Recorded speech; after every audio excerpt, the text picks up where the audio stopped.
Bonjour et bienvenue dans Aimez-vous, le podcast du Centre hospitalier du Mans. Bonjour, je suis Chloé Réau-Giusti, gynécologue obstétricienne à l'hôpital du Mans. J'ai le DESC en médecine de la reproduction et je m'intéresse particulièrement aux questions d'endométriose. Qu'est-ce que l'endométriose ? Donc c'est une pathologie qui concerne une femme sur 10 en France, donc c'est pas quelque chose de forcément si rare que ça, loin de là. Ça correspond en fait à la présence de tissu endométrial qui devrait se trouver au sein de l'utérus et bien dans une autre zone du corps. La zone la plus concernée étant bien sûr l'abdomen. Ça peut être des localisations qui soient donc déjà au sein de l'utérus mais dans le muscle, ce qu'on appelle l'adénomyose, au sein des ovaires, ce qu'on appelle les endométriomes, mais également ça peut être au contact du tube digestif, de la vessie, des coupoles diaphragmatiques. Il y a d'autres localisations beaucoup plus exotiques et beaucoup plus rares qui ont été décrites, comme une localisation intracardiaque, une au niveau d'un os tibial. Ça peut aussi être des lésions qui vont apparaître sur des zones de cicatrices, qu'on peut voir apparaître sur des cicatrices de césarienne, ou encore, moi j'ai été amenée à rencontrer une dame qui en avait sur une zone de cicatrice de greffe hépatique. Voilà. Donc ce tissu qui a été dans une zone qui normalement n'est pas la sienne. Les manifestations de l'endométriose sont donc en rapport avec ce tissu. Comme je l'ai dit, il devrait se trouver au sein de l'utérus et c'est lui qui génère les règles ou ce qu'on appellerait les menstruations. Donc c'est un tissu hormonosensible, c'est-à-dire qu'il va se gorger de sang en fonction du cycle hormonal de la patiente et ensuite, lorsque la période de règles est arrivée, ce tissu se met à saigner. Donc quand c'est dans l'utérus, ça se caractérise par une évacuation de sang vers l'extérieur, ce qui correspond aux règles. En revanche, quand c'est dans une autre zone du corps, ça provoque des saignements qui eux-mêmes vont être à l'origine d'un climat inflammatoire, parce que ça va être une agression pour l'organe qui est porteur de ce tissu, et qui va donc se manifester par des douleurs. Les douleurs sont en rapport avec la zone où se trouve ce tissu ectopique. Donc bien sûr, quand c'est au niveau du tube digestif, vous allez avoir des troubles du transit. Quand c'est au niveau de la vessie, vous allez avoir des douleurs lorsque vous urinez. Lorsque c'est au niveau du vagin, vous pouvez avoir des douleurs lors des rapports. Voilà. Donc c'est surtout un tableau douloureux.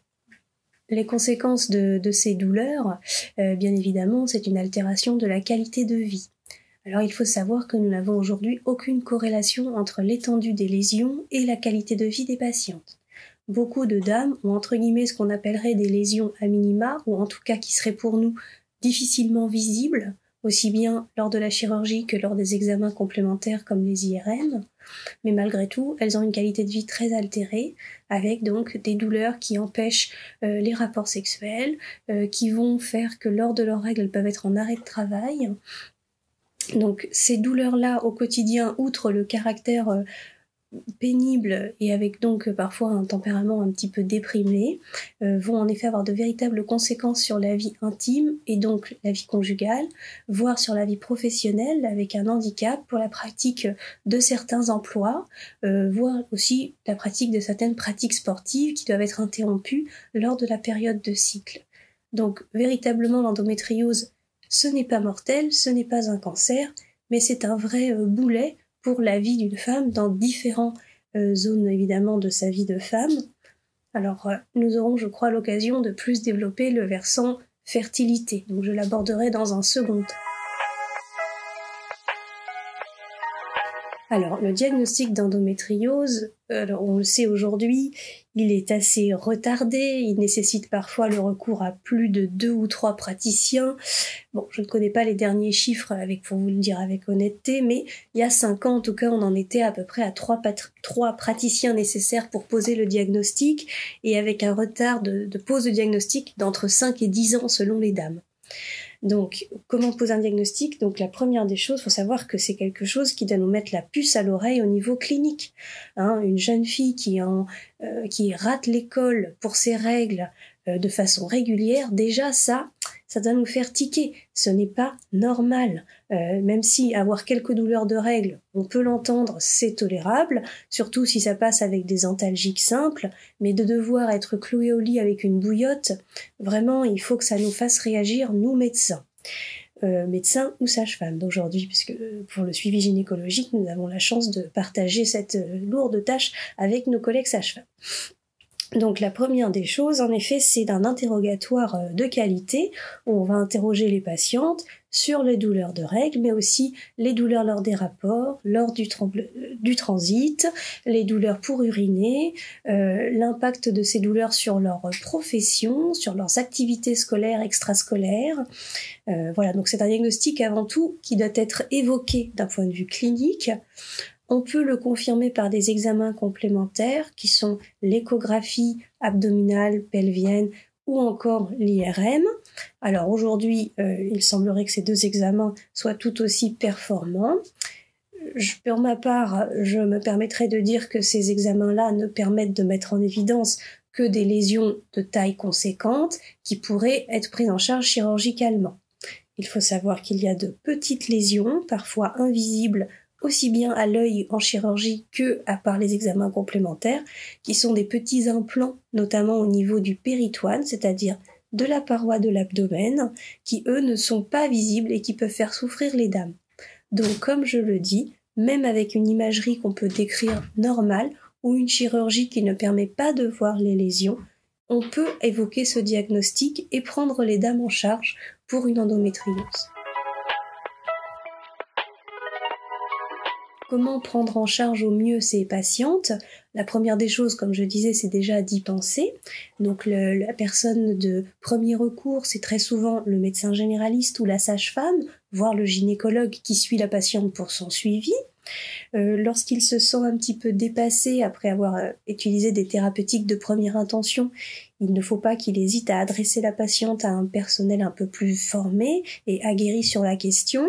Donc aujourd'hui, on a essentiellement les centres de référence sur lesquels s'appuyer, qui sont généralement des CHU, qui eux-mêmes vont pouvoir s'appuyer sur des relais, qui sont souvent des structures un petit peu moins imposantes, mais avec souvent un ou des gynécologues, un ou des algologues, médecins de la douleur, qui vont pouvoir prendre en charge la patiente. Donc ces centres de référence aujourd'hui, ils sont en train d'être labellisés avec une organisation territoriale qui est en train de se mettre en place. Localement, en tout cas, nous en avons un sur Angers, mais également sur Nantes pour la région Pays de la Loire. Et bien évidemment, les gros centres urbains comme Paris, Rennes et Tours nous aident dans cette démarche. Alors, les traitements de l'endométriose, comme je disais, comme ça touche quand même plusieurs champs de la vie d'une dame, il faut certes s'occuper de la lésion initiale, mais aussi de toutes les conséquences qu'elles peuvent avoir. Donc la première des choses, et s'il y a bien un message simple, c'est de prescrire une contraception qui est de toute façon hormonale, puisqu'il va falloir un petit peu apaiser ce tissu qui saigne pendant les règles, et l'unique façon de véritablement le mettre au repos, c'est une contraception hormonale. Donc des choses très simples, la pilule de base qu'on prescrit à beaucoup de jeunes filles qui souhaitent une contraception œstroprogestative. Ça peut aussi être une contraception progestative seule, ce qui permet parfois même de couper les cycles, ce qui peut être très confortable. Donc on parle bien évidemment de la pilule, mais ça peut tout à fait être le stérilet hormonal ou l'implant, et en seconde intention, l'anneau ou les patchs. L'intérêt, c'est en effet de faire avoir des menstruations de moindre importance et donc moins d'inflammation et moins de douleur. C'est en quelque sorte le traitement de première intention, donc une contraception hormonale adaptée, que l'on couple bien sûr à un traitement antalgique lors des crises, voire un traitement de douleur chronique mis en place souvent par les algologues. Si ce traitement n'a pas été couronné de succès et qu'il existe des lésions chirurgicales, on peut se poser la question de la chirurgie. Il faut savoir que la chirurgie n'est efficace que si elle est ce qu'on appelle R0, c'est-à-dire que l'on a tout retiré. Une dame qui a une qualité de vie parfaite sous traitement œstroprogestatif par exemple, et qui a des lésions de forte importance sans conséquence, je parle en particulier d'une sténose digestive, eh bien cette dame ne sera pas opérée. parce que les conséquences de la chirurgie sont parfois très lourdes, étant donné que chez les endométriosiques, on a surtout un défaut de cicatrisation qualitatif, donc il faut vraiment expliquer aux patientes que, ok, on peut les opérer, ça va probablement les soulager, mais les suites opératoires peuvent être lourdes, ce qui à 30 ans n'est pas toujours facile à vivre. Peut-on avoir des enfants avec l'endométriose ? Alors, c'est une problématique qui inquiète énormément les patientes que je peux rencontrer. Il faut savoir que aujourd'hui, en population générale, on a une augmentation de l'infertilité des couples. Et pour l'endométriose, il n'y a pas de chiffre clair permettant de statuer sur le pourcentage de dames qui ont des difficultés à procréer. Une chose est sûre, s'il y a bien une catégorie de patientes pour qui on sait qu'il y a un risque d'infertilité, ce sont les patientes avec des lésions ovariennes de grande taille, parce qu'on comprend aisément que le tissu ovarien sain résiduel, il n'est plus si important que ça.